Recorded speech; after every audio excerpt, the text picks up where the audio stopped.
let's talk about workplace bullying and perhaps just difficult people in the workplace in general.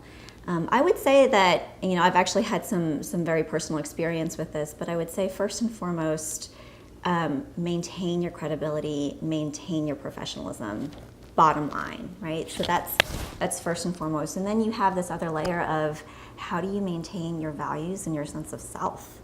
And I think that, you have to understand what your triggers are. I think learning what your triggers are is the first step in figuring out how to manage your triggers, right? So how do you manage yourself when you are triggered, most likely by that individual? And so once you learn what your triggers are, you can anticipate how you need to manage that.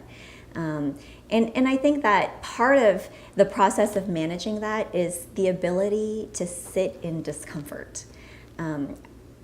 I think that the reasons why working with difficult people is so difficult is because there's this fight or flight mentality, right?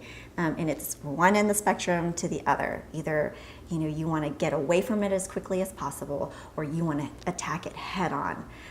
And it's important to know that there's this whole spectrum in the middle as well, right? And the spectrum is what I call staying in the mess, right? Staying in that space that's uncomfortable, in order to stay true to who you are, by managing yourself, but also standing up for yourself.